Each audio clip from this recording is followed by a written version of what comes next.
था आज हम लोग एक महत्वपूर्ण टॉपिक पढ़ेंगे। आयोग परिषद अधिकरण, कुछ कमीशन काउंसिल जो परीक्षा के लिए पूछे जाते हैं। इनमें प्रश्न आता है कई बार परीक्षा में, निम्नलिखित में से कौन सा संवैधानिक निकाय है, कौन सा संवैधानिक निकाय नहीं है। ऐसे प्रश्न आपने कई बार फेस किए होंगे और कई बार आपने अगर प्रीवियस ईयर पेपर खंगाला होगा। लेनी विद दुर्गेश जो ये नोट्स है ये आपकी परीक्षा को ध्यान में रखकर तैयार की गई, यहाँ से ही आपकी परीक्षा में सवाल आता है। अब इस वीडियो के अंत तक कॉपी कलम लेकर बने रहिएगा, जहाँ जरूरत पड़े प्रश्नों के स्क्रीनशॉट करते चलिएगा, टॉपिक का स्क्रीनशॉट करते चलिएगा और इसकी पीडीएफ क्लास खत्म होने के बाद लर्निंग विद दुर्गेश के ऐप पर आपको मिल जाएगी। वीडियो को लाइक करने के साथ अपने सभी मित्रों को शेयर करिएगा। और एक शुरुआत में सवाल, योजना आयोग क्या संवैधानिक निकाय है या नहीं है? अगर संवैधानिक निकाय नहीं है तो क्यों है, इसका प्रश्न का जवाब देते रहिएगा। वैसे इस वीडियो के अंत तक जाते जाते हम इन सभी प्रश्नों को पढ़ेंगे और इस वीडियो के अंत तक जरूर बने रहिए, क्योंकि यहाँ से एक प्रश्न आपके परीक्षा में जरूर से आते हैं। जब भी हम बात करते हैं कि अब पढ़ेंगे संवैधानिक निकाय, कॉन्स्टिट्यूशनल बॉडी, भारतीय संविधान में विभिन्न अनुच्छेदों के तहत जिस निकाय का उल्लेख है उन्हें हम संवैधानिक निकाय माना जाता है। बहुत ही इंपॉर्टेंट है। इन निकायों में सदस्यों की नियुक्ति राष्ट्रपति द्वारा की जाती है, मोस्ट आईएमपी। उन्हें पर्याप्त पद सुरक्षा प्रदान की गई है। उन्हें संविधान के निर्दिष्ट विधियों के अतिरिक्त किसी अन्य तरीके से अपने पद से नहीं हटाया जा सकता है। इसकी रिपोर्ट संसद के दोनों सदनों में रखा जाता है। तो आप चाहें तो इसके स्क्रीनशॉट रख लें, जो आपके लिए कॉमन जानकारी थी।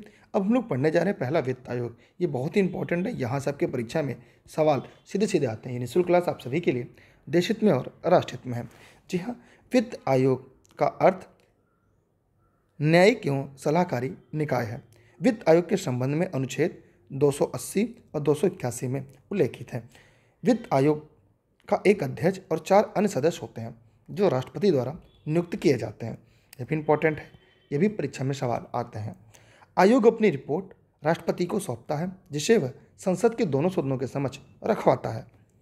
वित्त आयोग द्वारा की गई सिफारिशें सलाहकारी प्रवृत्ति की होती है। इसे मानना या न मानना सरकार पर निर्भर करता है। वित्त आयोग का गठन प्रत्येक 5 वर्ष के लिए किया जाता है। प्रथम वित्त आयोग की स्थापना 1951 में हुई, जिसके अध्यक्ष केसी नियोगी थे।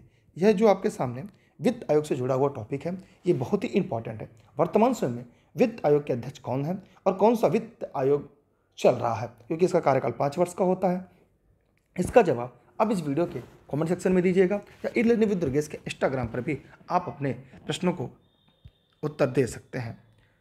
के संस्थानम ए चंदा पीवी राजमन्नार द्वितीय तृतीय चतुर्वित्त आयोग अध्यक्ष थे। श्री रंगराजन, विजय केलकर, वाई रेड्डी, एन.के. सिंह क्रमशः 12वें 13वें 14वें और 15वें वित्त आयोग के अध्यक्ष हैं। ये भी आपके लिए काफ़ी इंपॉर्टेंट है। यहाँ से आपके परीक्षा में सवाल आते हैं कि मिलान करने के लिए कूट गिने, शुरुआत के 4 और अंत के 4, 3 या 4। तो आप इसे लिख कर याद कर लीजिएगा, ताकि परीक्षा में यहाँ से सवाल आए तो गलत ना होने पाए। आगे बात करें कुछ इससे संबंधित महत्वपूर्ण अनुच्छेद। वित्त आयोग अनुच्छेद 280 में, ये इंपॉर्टेंट है। यहाँ से परीक्षा में आपके सवाल पूछे जाते हैं और पूछे गए भी हैं।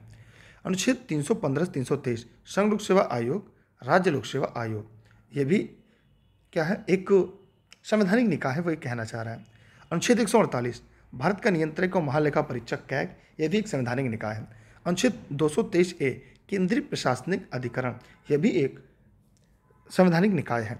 अनुच्छेद 338 राष्ट्रीय सूचित जाति आयोग, 338A राष्ट्रीय अनुसूचित जनजाति आयोग, 324 निर्वाचन आयोग। ये जो संबंधित निकाय है, ये एक तरह से देखा जाए ये एक संवैधानिक निकाय है, और इन संवैधानिक निकायों को अनुच्छेद कई बार पूछा जाता है। और ये अनुच्छेद, जैसे कुछ लोग कहते हैं सर क्या 395 अनुच्छेद पूरे याद करने होंगे? जी नहीं, जितना अनुच्छेदों का जिक्र हमने इस लर्निंग विद इस नोट्स में किया है, इसको अगर आपने याद कर लिया, इससे बाहर आपको पढ़ने की ज़्यादा जरूरत नहीं है। 98% आप % अगर कहा जाए 90% ज़्यादा सवाल आप इनसे ही कर लेंगे, इस नोट्स के ही भरोसे। आगे अगर हम बात करें तो अगला है परिसीमन आयोग। यह आयोग भी आपके लिए बहुत ही इंपॉर्टेंट है। जी हाँ, इसका उल्लेख भारतीय संविधान के अनुच्छेद 82 में है। संसद प्रत्येक जनगणना के पश्चात कानून द्वारा एक परिसीमन आयोग का गठन करती है। अब तक 4 परिसीमन आयोग गठित किए जा चुके हैं। प्रथम परिसीमन आयोग 1952, द्वितीय परिसीमन आयोग 1962, तृतीय परिसीमन आयोग 1972 और चतुर्थ परिसीमन आयोग 2002। ठीक है, तो यहाँ पर ये पूछा जाता है परीक्षाओं में, कई बार सवाल आपके आ चुका है। तो जितने भी लोग इस वीडियो को देख रहे हैं वे वे सभी फटाफट, ठीक है। तो यहाँ पर याद रखिएगा 2014 परिसीमन आयोग जो था 2002 में। तो परिसीमन आयोग की अगर हम बात करें तो 1952 में, 1900 जो, फिर 1962, फिर 1972, फिर 2002। तो ये बहुत इंपॉर्टेंट है। परिसीमन का मतलब देखा जाए तो किसी देश या प्रांत में विधायी निकाय वाले क्षेत्रीय निर्वाचन क्षेत्रों की सीमा तय करने की प्रक्रिया है। परिसीमन का काम एक उच्चाधिकारी निकाय को सौंपा जाता है। ऐसे निकाय को परिसीमन आयोग या सीमा आयोग के रूप में भी हम जानते हैं। परिसीमन आयोग भारत में एक उच्चाधिकारी निकाय है जिसके आदेशों को कानून के तहत जारी किया गया है। इन्हें किसी भी न्यायालयों में चुनौती नहीं दी जा सकती, ठीक है।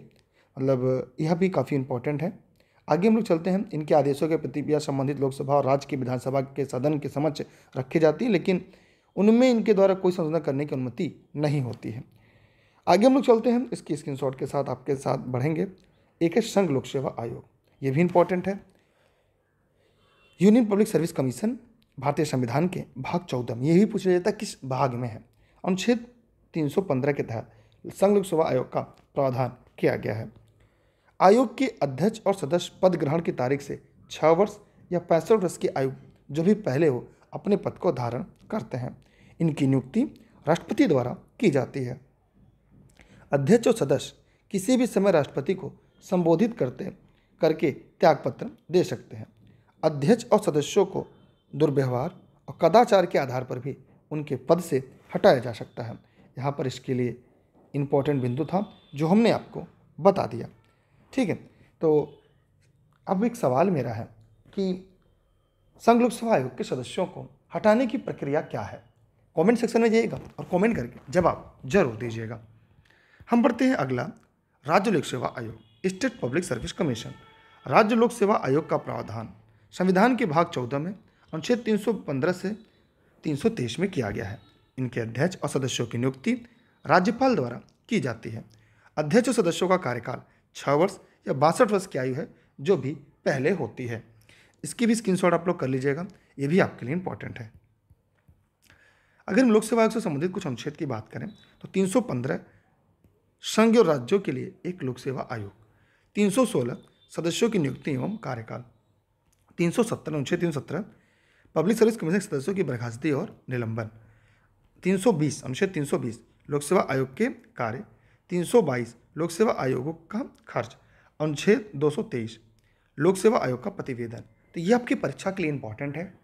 ये अनुच्छेद ऐसे हैं जो परीक्षा में पूछे जाते हैं, कभी कोट के लिए, कभी मिलान करने के लिए। तो जब भी यहाँ से सवाल आपके आए तो आप इस प्रश्न का जवाब आसानी से दे लेंगे। अगला है नियंत्रक, भारत का नियंत्रक एवं महालेखा परीक्षक। इसके बारे में हम लोगों ने पढ़ लिया है। आप लोग इसके साथ साथ टेलीग्राम पर जुड़े रहिएगा। टेलीग्राम पे सर्च करिएगा दुर्गेश सर बिना स्पेस के, जहाँ पे सभी क्लास के लिंक, नोट्स, वीडियो आपको मिल जाएगी। टेलीग्राम पर आज ही आप लोग ज्वाइन करके रखिएगा, ठीक है। भारतीय संविधान का अनुच्छेद 148 से 151 भारत के नियंत्रक और महालेखा परीक्षक से संबंधित है। इनकी नियुक्ति राष्ट्रपति द्वारा की जाती है। इनका कार्यकाल 6 वर्ष या 65 वर्ष जो भी पहले हो। इसके द्वारा भारत की संचित निधि, लोक लेखा निधि के साथ साथ आकस्मिकता निधि के सभी प्रकार के व्यय लेखा परीक्षण किया जाता है। कैग की रिपोर्ट, जी हाँ, इन्हें कैग कहते हैं। देखिए CAG,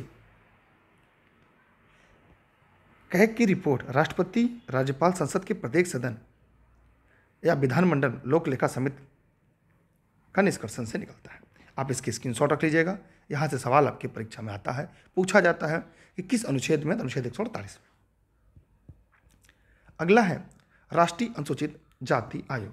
जी हाँ, भारतीय संविधान के अनुच्छेद 338 अनुसूचित जातियों और जनजातियों के लिए एक विशेष अधिकारी की नियुक्ति का उपबंध करता है। इस आयोग में एक अध्यक्ष, एक उपाध्यक्ष, 3 अन्य सदस्य होते हैं। इनकी सेवा शर्तें एवं कार्यकाल राष्ट्रपति द्वारा ही निर्धारित की जाती है। नियमानुसार इनका कार्यकाल 3 वर्ष का ही होता है। वह अपनी रिपोर्ट राष्ट्रपति या संबंधित राज्य के राज्यपाल को सौंपते हैं। ये भी आपके लिए इंपॉर्टेंट है क्योंकि इसका अनुच्छेद भी एक आपको याद हो गया कि भारतीय संविधान का अनुच्छेद 338 अनुसूचित जातियों जनजातियों के लिए एक विशेष अधिकारी की नियुक्ति का उपबंध करता है। इसमें एक अध्यक्ष, एक उपाध्यक्ष और 3 अन्य सदस्य होते हैं। इनकी सेवा शर्तें कार्यकाल राष्ट्रपति द्वारा निर्धारित की जाती हैं। इनका नियमानुसार कार्यकाल 3 वर्ष का ही होता है। अगला है नीति आयोग। आपने कई बार सुना होगा, इसका पुराना नाम योजना आयोग था। 64 वर्ष पुराने योजना आयोग को नया नाम देते हुए national institute for transforming India नीति का फुल फॉर्म है ये। आयोग का गठन 1 जनवरी 2015 को की गई। यही लाइन आपके लिए इंपॉर्टेंट है, यहीं से पूछा जाता है कि इसका नाम कब किया गया। ठीक है, तो 64 वर्षों के बाद 1 जनवरी 2015 को इसका फुल फॉर्म भी पूछ लिया जाता है। ये नया आयोग केंद्र तथा राज्य सरकारों के लिए थिंक टैंक का कार्य करेगा। इनमें सभी राज्यों के मुख्यमंत्री, केंद्र शासित प्रदेशों के उपराज्यपाल, प्रशासक, जहाँ विधानसभा है वहाँ के मुख्यमंत्री को सदस्यता दी गई है। यह आयोग राष्ट्रीय विकास का एजेंडा तैयार करेगा। नीति आयोग जन केंद्रित, सक्रिय और सहभागी विकास एजेंडा के सिद्धांत पर आधारित संस्था होगी, जिसमें सहकारी संघवाद को अत्यधिक महत्व दिया गया है। मेरा आप सभी से एक सवाल है, आप उसका जवाब कमेंट बॉक्स में जरूर दीजिएगा कि सबसे अंतिम योजना आयोग कौन सा था, उसका कार्यकाल कब से कब था, या कब से कब तक के लिए था। उसका जवाब कमेंट बॉक्स में कमेंट करके आप लोग जरूर दीजिएगा। अगर आपने वीडियो को यहाँ तक पढ़ लिया है, यहाँ तक आपने देख लिया है।